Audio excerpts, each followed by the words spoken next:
Well, let's bring in our panel, small business owner and tax attorney David Selig, Democratic strategist Christopher Hahn, and conservative radio host Monica Crowley. Monica, I want to start with you. What do you make of the budget and the president this morning in his hour-long press conference? Well, when I took a look at this $3.73 trillion budget coming from the president yesterday, I thought, how incredibly insulting to the American people. And then I thought, well, he must have either not heard the voters' message in November or he doesn't care.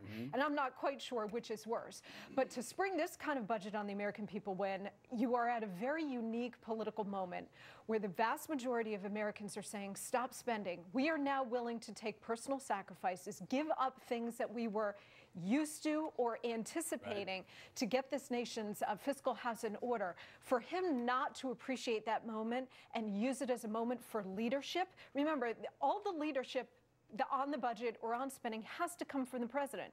Can't really come from the Republicans. The Republicans in the House have 1/3 of the power here. They can do some, but the leadership has to come from the president. And frankly, it's been an abdication. Well, that's a key word, leadership. Well, I wanted you to hit on that. The president's budget, although I do think there could have been more cuts other places, but I think that's a negotiation that's going to happen. The president proposes, Congress disposes. That's what happens in these budget talks. But what I will say about it is it does freeze spending for the next 5 years. It brings us domestic spending down to its lowest level on par with inflation since the Eisenhower administration. And that's a significant cut. Now, there are a lot of tough choices that have to be made over the next 4 or 5 months while we discuss this budget, and it shouldn't be the president alone who has to make them. Congress should weigh in as well, and they will. And it's a process. The president stated it today. I understand, but is this a shrewd move, as I said in the open? Absolutely. Because he's saying, look, I don't want to be the first to come out and hammer Social Security, hammer the entitlements like Medicaid and Medicare. Chris, if he had, the Republicans would be out right now on the stump slamming him for that. So instead, he does the right thing. He says, okay, you want to cut? Let's cut. Let's talk. Here's my budget. It freezes spending. It doesn't raise spending. It cuts out some foreign aid. It cuts out some other things. It doesn't tackle the 800-pound elephants. It does reduce the deficit by $1.1 trillion over the next 10 years, and that's a great place to start. Absolutely great place to start. Your client's obviously very concerned about it.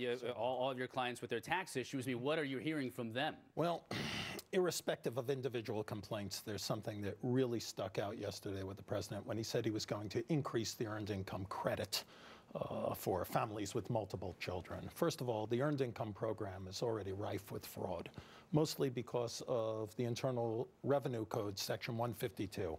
It allows immigrant workers, illegal and otherwise, to claim dependents in Mexico, and it's almost impossible to verify whether or not these are real dependents. Now, each dependent costs all of us taxpayers $3,650, but it lowers their AGI and allows them to claim earned income credit. The conservative figure that we're losing annually exceeds $20 billion. All right, I take offense to that. David, the IRS wants to add over 5,000 new agents. I mean, is this a part of looking at it and saying, look, we know there's fraud. We want to add these agents so that we can cut down on fraud, as you were talking about? Well, I sympathize with the field agents and revenue officers because they have a lot of work in front of them. But I think the government really should emphasize training so they don't spend so much time and money with individuals who really did not do anything wrong. For instance, the foreign banking disclosure. A lot of the people who came forward were not the people the government wanted. These were people who had inherited money, various tax-free transfers, and they were the ones who clogged the system rather than the nefarious businessman who never paid taxes. Speaking of the IRS, Americans' most beloved bureaucracy and agency, this budget calls for funding 5,100 new IRS agents to try to squeeze as much revenue out of all of us as possible.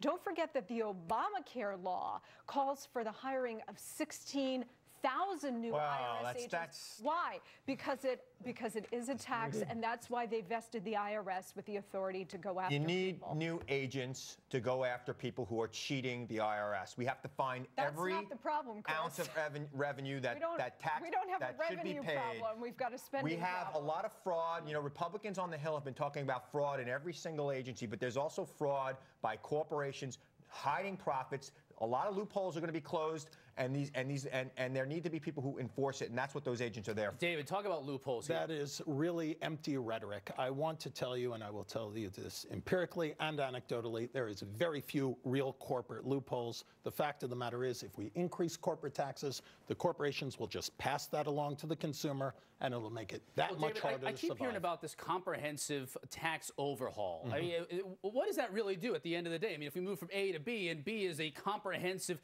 tax overhaul plan, what does that plan really give us? It'll probably give us a lot of unintended consequences, and in all likelihood, it will be as pernicious as pancreatic cancer. I would strenuously advise the president and his advisors to leave the Internal Revenue Code alone for the time being. They have enough on their plate with Afghanistan, with healthcare, and with manifold other issues. Monica, real quickly, when you talk about a budget, look, I understand that the 87 GOP freshmen in the House, they have a mandate. They were voted in to cut spending, and they have to do that. But in the end of the day, is it really possible to cut the trillions of dollars over the next decade that we're going to have to cut in order to have a true balanced budget without increasing taxation somewhere along the line, meaning somewhere in the middle? I mean, if we really came out with a strong spending, a strong plan to cut spending and all the entitlements, wouldn't the GOP say, okay, we'll meet you halfway? We'll take a little try more selling that to the American people, Chris, who are taxed enough already. Remember, that's what the original Tea Party stood for, taxed enough already.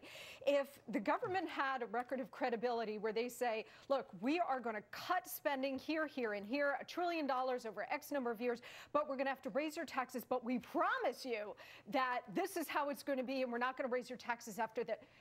Americans might go for it, but the bottom line is that the track record is so bad. Every dollar that comes into the government, they find a way to spend it. Every time they raise taxes, they find a way to spend it. And you know what, Chris? The bottom line is tax cuts don't cost money. Spending costs money. You know what? There's going to be a lot of tough choices over the next year, a lot of tough choices in this budget. The president shouldn't have to make them alone. We need to simplify the tax code. That's what the Deficit Commission said we should do. It would actually increase revenue for this country. I disagree with you on that point. But listen, it's going to be a long time before we get to this budget. There's a long road ahead of us, a lot of talks, a lot of negotiation. Everybody's going to hurt. I have a feeling this is going to be one of those deals where everybody walks away from the table mad. And when that happens in law, that's a great deal. We all know that. David, I'm going to give you the last word on this. This budget, as it is written right now, calls for over $330 billion in new taxes coming in over the next 10 years. A big chunk of that, U.S. multinationals doing business abroad. Will that hurt our business hopes here in the United States? Most certainly. As Monica so succinctly said, we're already taxed enough.